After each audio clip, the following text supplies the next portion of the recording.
You kept their coffee mug. Break time equals 400 mens. You know exactly where it is. Some mornings, you almost reach for it. The inner citadel. Here at the inner citadel, midlife is a summons. Grief arrives at midlife wearing an unfamiliar face. Grief after 40 is a different creature entirely. It is heavier, yes, and stranger. This content is educational, not therapy. Clinical grief belongs to professionals. This is different. What we're exploring is what Jung called the nigredo, the blackening before the gold. But first, the neuroscience of grief. The brain does something extraordinary when love disappears. Mary Frances O'Connor scanned bereaved brains at UCLA. What she found in the Grieving Brain stopped us. Grief doesn't activate the pain circuits we assumed. It activates the reward system, the nucleus accumbens, the same region that fires when you love someone. Your brain isn't processing loss, it's searching, as if the disappearance is a solvable problem. O'Connor calls this the yearning circuitry. This is why you reach for the phone. This is why the coffee mug remains. The brain has not updated its model yet, and there is something the 5 stages missed. Here is what must be said about Kubler-Ross. The 5 stages were never a linear roadmap. She described what she observed, not a grief roadmap. Culture took her metaphor and made it a verdict. That lie, except by month 4, damaged people. George Bonanno studied how people actually grieve at Columbia. He found 4 grief trajectories, not 5 stages. 65% follow a resilience trajectory. Not because they loved less, because grief moved. Chronic grief now has a DSM-5 TR designation. Here is our editorial position on that classification. Some people need clinical intervention. This is not wrong. The risk is pathologizing the normal ache of loss. Frankl wrote, "Suffering ceases when it finds meaning." He wrote that at 42 after Auschwitz, he was confessing what kept him alive. At 40, grief arrives differently than at 25. 2 decades of identity have organized around this loss. Pauline Boss calls this ambiguous loss. At midlife, ambiguous loss is the dominant grief form. The version of yourself who simply stops showing up. Be honest, is this what you're carrying now? Because what follows changes the entire picture. Stephen Porges built what he calls polyvagal theory. The nervous system treats grief as threat. What resonates with the 40-50 demographic is this. Decades of incomplete stress responses accumulate by midlife. When grief lands on that system, shutdown is sudden. The dorsal vagal complex triggers freeze. A 2024 study found grief and trauma share freeze signatures.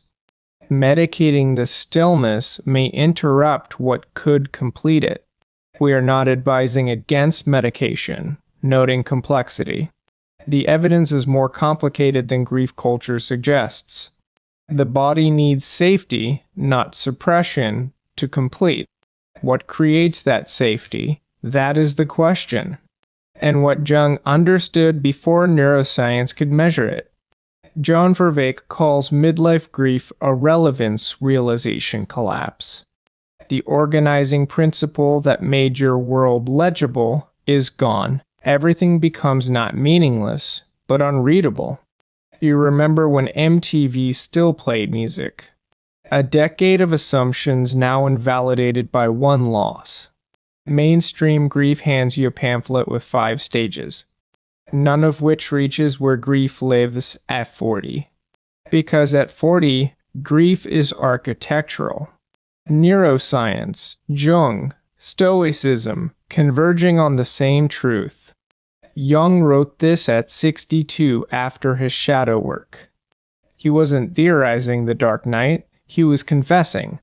Jung's archetype, the nigredo as necessary dissolution.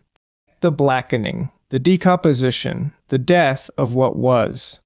The alchemists called it the stage you could not skip. The gold did not appear until the base matter blackened. What Jung recognized, polyvagal research now supports this. The free state of grief is the psyche entering nigredo. Forcing through grief interrupts alchemy at its critical stage. This is not what the grief pamphlet tells you. 3 fields are converging on the same answer. O'Connor's neuroscience, grief is an unsolvable search. Porges, the body is in freeze, needing completion. Jung's alchemy, the unconscious blackening is the threshold. 3 frameworks, 3 centuries, the same instruction. Do not rush the darkness. We find this convergence remarkable the longer we sit. Productivity culture treats the stillness as the problem. Get back to work. Stay busy. Move on. That is the wrong prescription, and the data confirms. Bonanno found those who grieved fastest, grieved fully. They allowed grief to move, not managed it. They inhabited the nigredo, then the psyche reorganized. It reorganized. Neuroplasticity, the default mode network forms new identity. Jung would call it individuation. The self after grief, a transformation, not a recovery. Disreversal, that did not happen to you.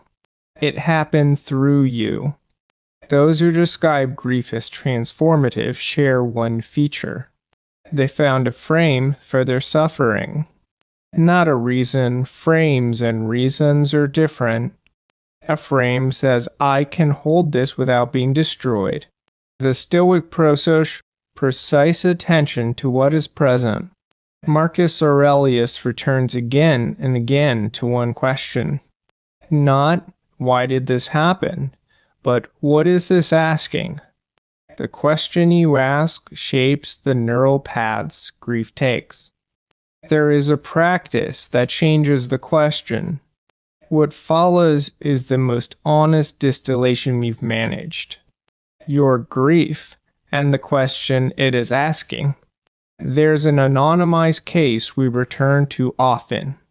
47, career intact. Marriage ended 3 years prior. Still waking at 3 a.m. with no name for it. The therapist said, you processed. The body said, no. The grief was for a version of himself that died. There is no support group for that grief. Using prosos, attending to what grief pointed at. From what is wrong to what does this ask? Jung would say the nigredo had found its frame. The nervous system then began to complete its arc. Here is the 5-minute practice. Before sleep, in quiet, sit without a screen. Place one hand on your chest, not performance landing. Ask with full honesty, what is this pointing at? Not why did this happen, not when will this end. What version of myself is this loss trying to birth? Write one sentence. Do not edit it. The shadow speaks in first drafts. So did Jung. This practice does not resolve grief. It gives grief a direction that changes the neuroscience. We want to be clear about what this protocol is. This helps. It does not replace a qualified therapist. Jung's model of individuation is powerful. 100 years old, we use it as lens. The shadow work protocol today has several more stages. We've covered the first, the question that redirects grief. The integration stage, what dreams reveal during grief. Grief after 40 does not end with one question. An awakening, the new self emerges from the dissolution. Jung believed this. The evidence increasingly compels us. What you carry now is the raw material, not the wound, the material. If this resonates, the next episode goes deeper, not as comfort as cartography.